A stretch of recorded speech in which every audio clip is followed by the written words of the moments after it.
Welcome to the Build and Revitalize Podcast. I'm your host, Paul Roberts, Senior Manager of Innovation and Digital Strategy for SME. So it's 2025, and we're swimming in data on projects like never before. Soil profile information, subsurface results, existing and proposed grades, civil layouts, foundation designs, drone imagery, infrared scans, laser scans, LiDAR scans, remote vibration monitoring, pavement conditions, roofs, facades, engineering inspection results. It can be overwhelming. Client expectations have also evolved, relying more on experts like SME to not just manage the high volume of data, but to transform it into actionable insights.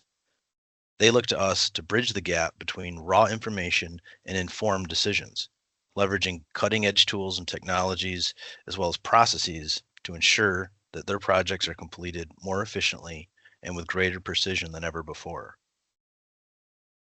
For this podcast series, I'm interviewing 3 SME team members to talk about how we are capturing and leveraging data to give clients and owners a better understanding of their projects and the solutions that will drive their visions forward.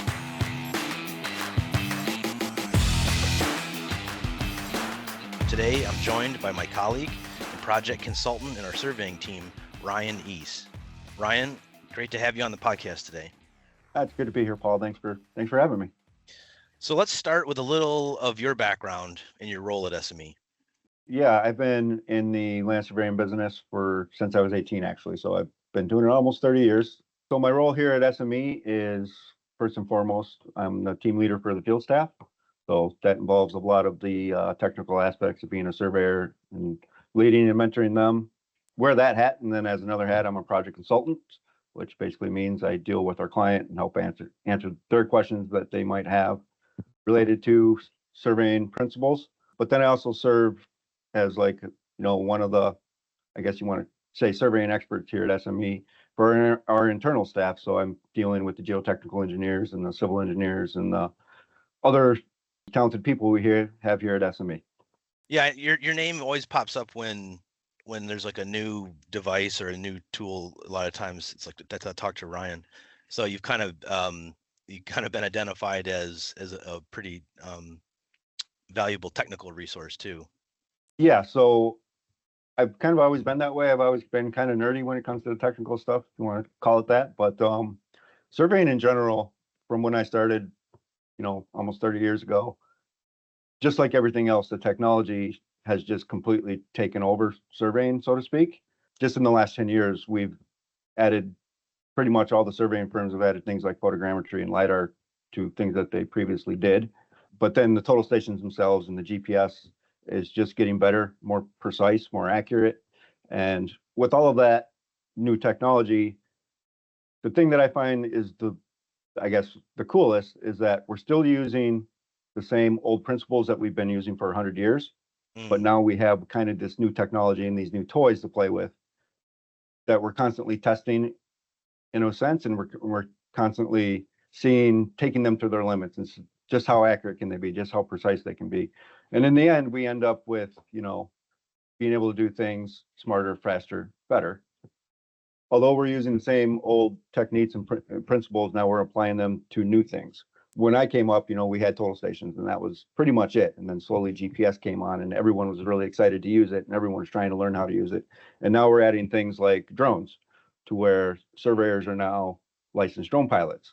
So we're collecting the data that we need to collect by literally flying a toy around, which I think to the younger staff, and to myself too, that's just a really cool concept. That's a really cool idea. Like, my job is to fly a drone. And 20 years ago that didn't exist, but we had other toys 20 years ago. But now we have even the laser scanners, and the amount of data we're collecting in real time has really just kind of shifted to where I'm absolutely fascinated with it, but there's a lot to unpack with it too. So totally. I was gonna ask you too, when I look at all the different services and groups at SME, the survey team stands out by far with the most sophisticated equipment and applications and software and field devices. And are there a few different kind of techniques or tools or innovations within within just the world of technology in general that's really kind of like boosted and kind of raised the bar for surveying in general? Yeah, so just like I was saying, within the last 10 years, the two major ones are drones, which allows us to do LiDAR and photogrammetry. Although photogrammetry has been around for years, now we have those were highly sophisticated companies flying big planes over the land. Now we have surveyors out there with drones being able to collect photogrammetry data, as well as LiDAR data, which is not new to the scene, but it's newer to a lot of the surveying companies. But then we also have, total stations that whose accuracy are far better than I ever thought they would be. But we can also now connect total stations with real-time survey type monitoring to collect data, better, faster, smarter in a sense, and really get down to the science of surveying. And we start to see where all the errors in our surveying come. And then by taking those errors, we then know how to or by knowing what the errors are, we then know how to mitigate those errors to be able to do things a lot better. Yeah, it's funny. I think about that in a lot of ways with increases in technology. The advancements are allowing you to get more precise, but with that comes sort of like facing the facts of when there are discrepancies in data sets or measurements, they can now you're confronted with them, whereas before you may have just been sort of like ignorance is bliss. That's kind of interesting. You can't hide from the accuracy of some of these tools nowadays. Paul, I've never thought about it in that sense. That's actually a really good point. Because you are correct with the precision now and the accuracy we're getting. Maybe 10 years ago, we got that same type of error. We'd be like, oh, well, that's just surveying, because surveying is a science, but it's not an exact science. So we would be okay with it. And now we might get that same error now, and we're like, wait a minute, something's wrong. Why am I 300s off, 400s off? Because our technology is a lot better than that, and we should be able to mitigate those errors to come up with a better answer, better solution. Yeah, and the positive side of that is that we can catch things and discuss those things and sort of triage that real time and not have things get built incorrectly. I mean, do you have any examples where we were on a project and our survey team identified some kind of error and we had to flag it and kind of have some quick discussions and make some quick decisions? Yeah, the first thing that kind of comes to my mind is we were hired by one of our clients to come out to a building that was being built, a very large building, 2,000 feet long. And the building had just gotten started, and another surveying firm was on the site, and they just wanted us to verify the other surveyors' control work. And when we got out there, we found a very small error, but error nonetheless, where we were disagreeing with the other surveyor. And had that error, which was only in 300 feet, then compounded to 2,000 feet, it would have been well over an inch by the time you got to the other side of the building, which when you think about, well, in 300 feet, it's only, say an eighth of an inch. Well, yeah, but by the time you get to 2,000, you're up over an inch. So we were able to correct that with the other surveying firm. So an inch off over some distance on a site, there's probably types of construction that can handle that. But there's other types of structures and other things that we get involved in where an inch off would be a really big deal. Can you give like some examples, Ryan, where that sort of precision? I don't want to say it's ever acceptable to be off, but I mean maybe just an example of a type of construction where there's just way higher tolerances that if you don't hit, there's big problems. Let me put it this way. So you had said that if I were to build say a 2,000 foot by 1,000 foot building that was off an inch both ways, let's say. So that in theory, that's a 2 million square foot building, one floor. However, if you lose an inch in one direction and an inch in the other direction, you end up with 240 lost square footage. That might not sound like a lot, but if I was the client or if I was the owner of that building, I would want to have that 240 square feet. So yeah, in the grand scheme of things, way to put it. Small, but when you think about it, well, 240 square foot is a lot of room. Yeah, no, I think that's good. I mean, and honestly, you could just follow up with there's some construction where if you get this thing off by just a tiny bit, Right. it's going to have a huge problem because of the types of equipment they're installing, because the tolerances are so low. I mean, you've got to have an example in your head where like there's a project where everyone going into it knows this is that kind of project. Kind of what you were saying, a strip mall is definitely a little bit different. A house is a little bit different than a strip mall, which is a little bit different than a hospital, which is a little bit different than, say, a battery plant. But the machinery that goes inside that battery plant has to fit, right? So if you have a big long conveyor belt that then goes to a robotic machine, which goes to another robotic machine, everything has to be as accurately as possible so everything fits. Anything goes awry, say a column gets shifted a little bit or something, that might not fit anymore based on the manufacturer specs, in which you have to make a lot of field adjustments into the equipment, which you can't really adjust that type of equipment. So that would be a good example. Even the construction now, they'll call out tolerances that I think on paper they'll say, hey, this has to be built within a quarter inch. And that quarter inch is through all the different trades. So it's between the surveyor, person laying it out, and then the person installing it, you have a quarter inch of air. If the surveyor only gets an eighth and the person laying it out only gets an eighth, well, the surveyors can do a lot better than that. We can get closer than an eighth of an inch with the right procedures and the right uses of our technology, and then the right least squares adjustments we do on everything. So really, it's that surveyor's job first and foremost to put it in the right spot. Mm-hmm. If that makes sense. It does. How do we interact with other teams internally and externally? So, a survey is not just sort of like this island where we go out and we lay things out, or we go out and we collect information to inform a design. I mean, we're collaborating and we're interacting with other groups. I'm just like kind of thinking through like an example of, so you're on site and you find a discrepancy, whether that impacts what we're planning or designing, or it's just a conflict that needs to be resolved externally. How does your team kind of interact as like an overall like kind of project stakeholder? I think internally, that's one of the beauties of working here at SME, is that we have a lot of talented different people in different trades. So like this is, as a surveyor, this is the only place I've ever worked where I have geotechnical engineers that I could just walk right downstairs and I can say, hey, I'm having this problem. Here is all the surveying behind it. And then the geotechnical engineer can look at me and like, okay, well, here's the geotech behind it. Let's figure this out. Where other companies, I wouldn't have that. It would take a Teams call, or it would take something, talking to someone I don't know. But now we can get the structural team involved, and we can get, civil involved, and you get all these people with different talents from different occupations into the same room, and wonderful things happen. A civil engineer doesn't exactly know the principles behind surveying.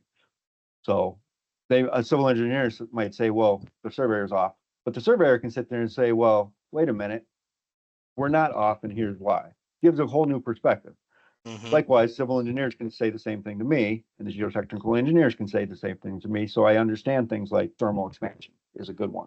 Our technology is getting so good, and we can measure so fast with certain technologies like real-time monitoring, that I need to now understand thermal expansion.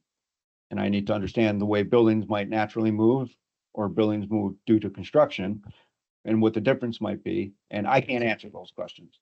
Nor can a geotechnical engineer answer, is the data reliable that they're being given by the surveyor? You said the term real-time monitoring, and it made me think of kind of in the broader technology space, there's a buzzword, Internet of Things, but are basically devices that are sort of connected devices collecting information, sharing it over the internet. So real-time monitoring and sort of Internet of Things kind of seem similar. Is SME using this kind of technology on projects? Yes, it is. Actually, we've had real-time monitoring within the survey group for about 4 years now, almost 5 years. So we've done several projects, both big and small.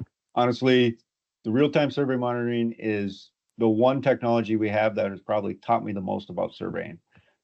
Basically, what it does is that we leave a total station out and it collects data in real time, and we leave it there for months at a time. So the amount of data we're getting on one point is continuous and it's constant.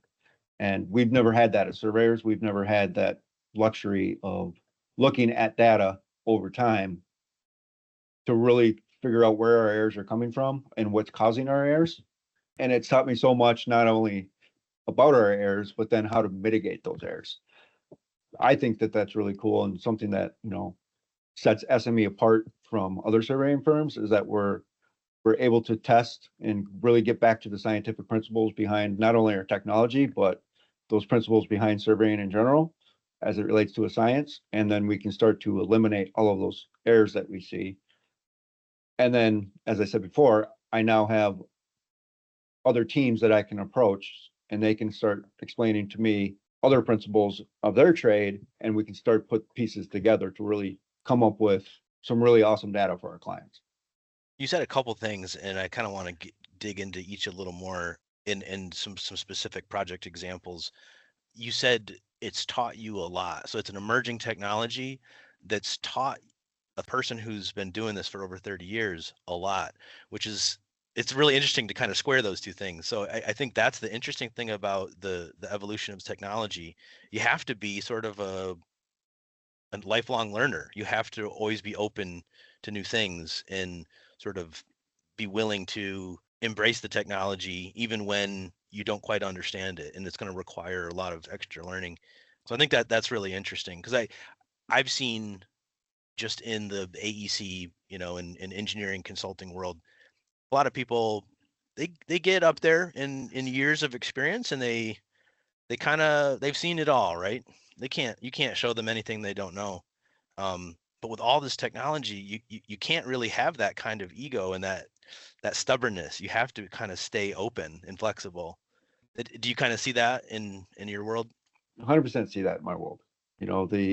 I would almost admit that I'm not there yet, but I'm getting to the point where, like, when the newer technologies start to come out, I might be, hate to say it, but I might be getting too old to really, embrace it as much as the younger staff does.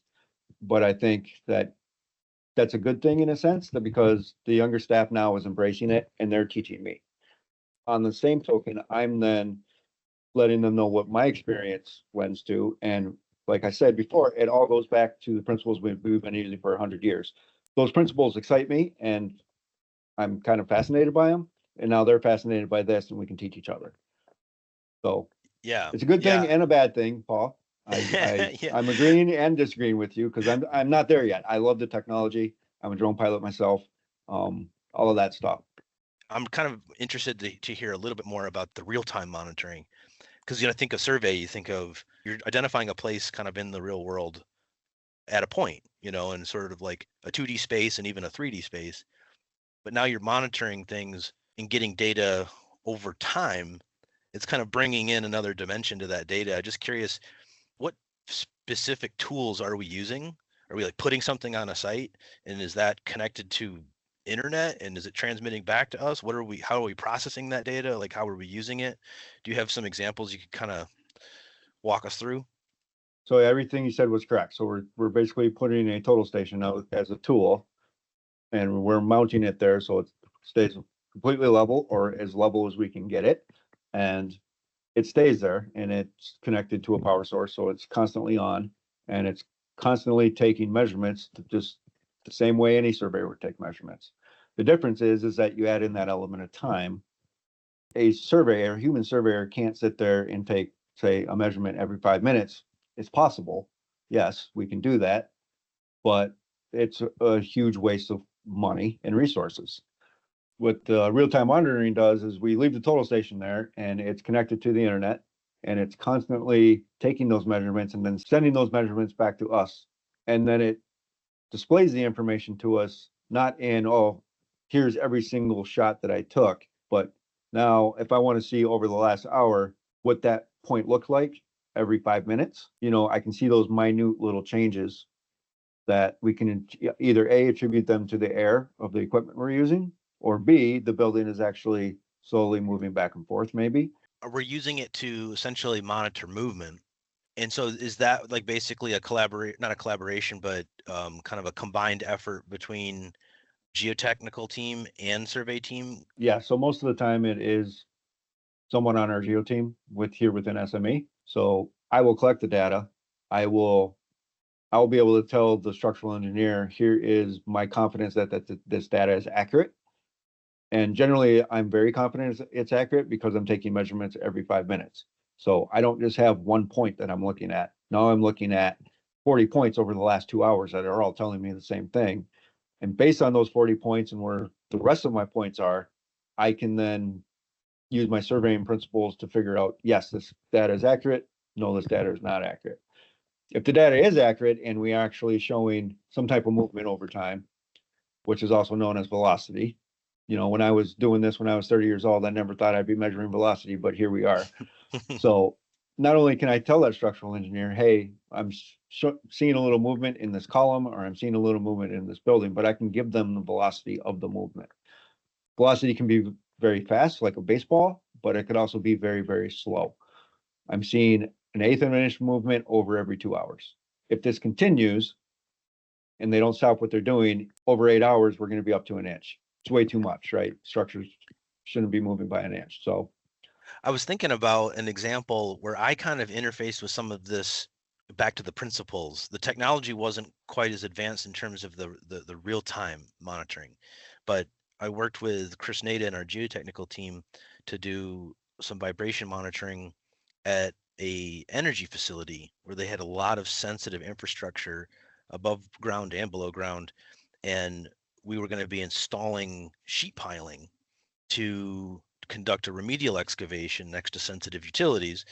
And the client was concerned that vibration was going to somehow damage or affect a lot of the sensitive equipment and infrastructure they had on the property.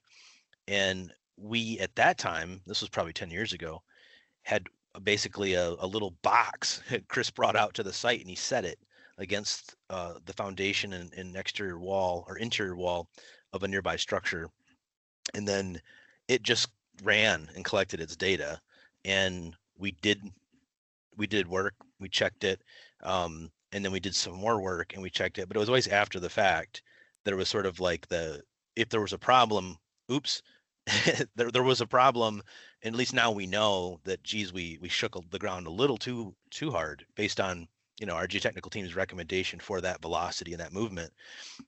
Now that thing's connected to the internet, and if there's a problem, someone can literally tell the operator, stop, we have to find an alternative method, we have to do something different because this is unacceptable.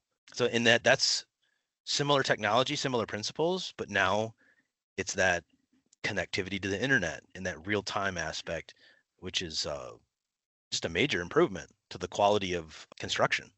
Yeah, totally agree. I likewise have done several projects with Chris Nada and our geotech team where they actually have their vibration monitoring set up on the same project where we have our real-time survey monitoring set up.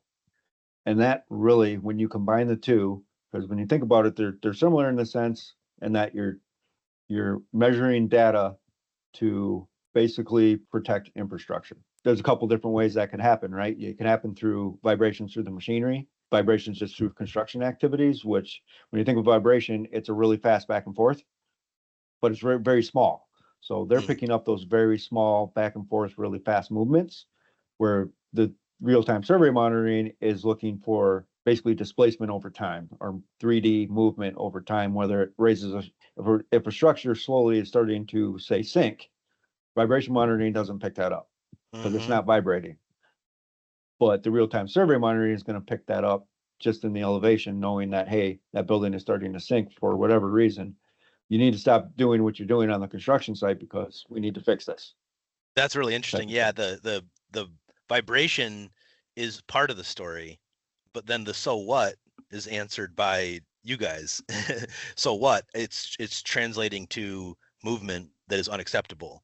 Right. Yeah, so you only get part of the story with the vibration, and then you're just making an inference that this could result in movement, but now we can answer it real time as well. That's super cool. So what types of projects do you see kind of being the most exciting and the most beneficial to the client, where we can bring all these things to bear? Yeah, so looking back on the projects we've done, one of the most exciting projects I was involved with, and this one wasn't a long monitoring project, but it was definitely very technical and we had to be very accurate. Like an eighth of an inch was too much. So we were down at 16th of an inch, which for surveyors is very difficult to achieve. But with the right knowledge of the principles and technologies, and then the use of the real-time monitoring, we were able to achieve that. At this project, they were actually digging a tunnel, or they were building a tunnel from one building to another. They started building the tunnel, and it was designed to go over an existing column on the outside of a building, and that column was supporting a cantilever that was 3 stories high. And that cantilever had people in it, and those people could not move out of the building. It was so as this construction is going on, we had to protect this. Obviously, we had to protect the people up above, but the only way they could do it is to cut the column out. So they had to jack the column up first, just a little bit. They ended up jacking it up about 3/16 of an inch, which I was measuring in real time as they were doing it. And I was telling them, you're an 1/8 of an inch, or I'm sorry, you're 1/16 of an inch up. You're an 1/8 of an inch up. You hit 3/16, you can stop. So in real time, I was able to tell them with all the confidence in the world where they were at, and they were taking tape measures out there and they were trying to measure it themselves. And so that part of it was really cool. But then the entire process of them, once they jacked it up, now they had to connect it to some cross beams that they had. And that entire process took them about a week. And when we did this, it was the middle of the winter. What I find fascinating about it is this really showed me just how accurate the system is that this was a steel column. It was probably about, if I remember right, it was about 70 feet long. And we had a monitoring point in the center, monitoring point on top, and a monitoring point on the bottom. When they jacked it up, it was the middle of the day and it was fairly warm out. It was probably about 35, 40 degrees in the winter. And then it got really cold that night. And the system comes with alarms. So it'll alarm us should the movement, say, exceed an 1/8 of an inch, or should the movement exceed a 16th of an inch. It'll alarm us. So in the middle of the night, I got an alarm. It didn't wake me up or anything, but I woke up in the morning and I'm like, I see this movement, and I already have an email from the client because he saw it too. And he was just like, what's going on? And I already knew, based on all of the data that I had collected before that the only reason that column moved was due to thermal expansion. It was actually due to the expansion and contraction of steel in extreme temperature changes. It actually moves the steel, and there's nothing the steel naturally moves. There's nothing we can do about it. But I was able to prove that to him based on all of the past data. I was able to prove, hey, everything's still good. Thermal expansion is causing this column to move. And that one really fascinates me because if I didn't have all of that data beforehand and I just did it the way that we used to do it, I never would have been able to answer that question. I would have been out there in the morning. I would have taken all my shots like any normal surveyor would, and they would have been off, and it would have looked like the column moved. But in reality, yes, the column moved, but it was due to thermal expansion. That's really interesting. So basically, the projects where we can really add that kind of value are ones where that high degree of precision coupled with sort of a low risk tolerance. So in that case, you're literally protecting people in a building that's occupied while this work's being done. So that's really interesting. I have other examples of like where we've measured thermal expansion, and I've worked with our geotech department, and they've described to me exactly what's happening, right down to where, well, the sun comes up in the east and it's shining on the building and it's causing that corner of the building to move. And then an hour later, it moves back because the sun now moved. And they're right. And it's just like, those are absolutely fascinating stories to me. But another one, Mother Nature's the culprit. Do you have an example where it was actually a problem and it was something that needed to be addressed? I do. So we were working on a project where we were dealing with very large columns supporting a lot of weight up above them, and they were basically underpinning the foundation of that column. In order to do that, they had to cut part of the footing of the column out, which we were monitoring the column at the time. And then up underneath it, they were actually grouting up underneath the column to give it a little bit more stability. So we were monitoring all this. And generally when we monitor, we're looking for either something to start to tilt, so 2 dimensions, starts to move in a northern and eastern direction, or we're looking something to sink, something to settle. And in this situation, we're monitoring and I get an alarm, and I'm looking at all the data, and all my data from a surveying side, all of my data looks 100% spot on, except the fact that this alarm. And the reason I couldn't figure it out is because the column actually raised up. So I'm thinking like, well, it's impossible due to gravity and everything else for something just to raise up. Something must be wrong on the surveying side is what I kept thinking. But the more I looked into my data, the more I was like, no, this column actually raised up. Like, and I could tell like the column that really raised up like a half inch. It wasn't something small. And then the columns next to that, which were a little farther away, raised up themselves like a quarter inch. And everything else was fine. And this was a great example of where I could walk right downstairs and I could talk to Joel Wrinkle and I could be like, Joel, I don't know what's going on here, but here's my data. I am confident that my data is right, but it doesn't make any sense to me because the column's raising up. And Joel looked at it and within a minute gave me my answer. And he was like, Ryan, they're grouting underneath the columns right now. All of that grout is being pumped underneath the column and it's causing the column to lift. We need to call them. It's like a mud jack. Tell them to stop. Yes, it's like a mud jack. We need to call them, and we did. We called them and we were like, you need to stop. They did. Took a break for about an hour, and that column started to settle, and then they were able to slow down their process because they did it again, and it raised right back up. We called them again, and we were like, you guys just need to slow down. You don't want to go much. Joel's the expert in that regard. He was like, you can't go any higher than that. They were able to slow their process down. And had we not had that system, or had we had a surveyor there, say, monitoring once a day or once every other day, no one would have saw that, and that could have had a huge consequence on that structure.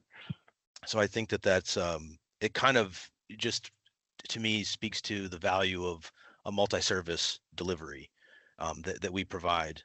Those are the projects where I've seen personally where SME shines, when we can have all those conversations seamlessly at the same time and get to a decision instead of kind of just volleying information over the net. That's a very good point. And it really adds value to our clients that we're all in-house. We all work together. I just have to walk right next door to get an answer or come up with a solution. And I think that's invaluable. So Ryan, what do you kind of see as some of the biggest impacts to survey and how that might look as we kind of go forward 2, 3, 5, 10 years out? That's a question I've often asked myself. And if you would have asked me, say, 10 years ago, where do I see surveying going? I would never have dreamed that it is where it is. So it's a very hard question to answer. Because my favorite questions. Because we get to a point in my mind where like, okay, this is it. There's nothing more we can do to make it better. And I think that, and I thought that with GPS, right? And now within the last several years, we have GPS units that now auto compensate for being out of level. I don't know the rod is tilted, but it knows, and it auto corrects for that. From just my research into where it might be going, especially on the monitoring side, they're starting to talk about using things like fiber optic lines. So if you take a fiber optic line and you put it on a building, and that fiber optic line is always sending a pulse through it, it knows the distance from point A to point B. And if that building starts to warp or starts to move, that distance from point A to point B changes. And the way fiber optic works is it knows exactly where that change is based on all the different little wires you have running through. I'm not saying that I completely 100% understand it, but that's definitely, I know, I don't remember where they did it, but they put fiber optic in a roadway somewhere just for that reason. They were measuring the stress on the roadway. So kind of thinking about what that trend sort of means, it's the granularity of the sensor data and the speed at which you're getting it. Both of those things are increasing. So the picture is becoming more and more clear, and the data is voluminous to make those to tell that story in faster and faster timeframes. Well, it's been a really interesting conversation, Ryan. Thank you. You're welcome, Paul. Thanks for having me. Thank you for listening to the Build and Revitalize podcast. If you've enjoyed this episode, please subscribe and share this with your friends, team members, and industry partners.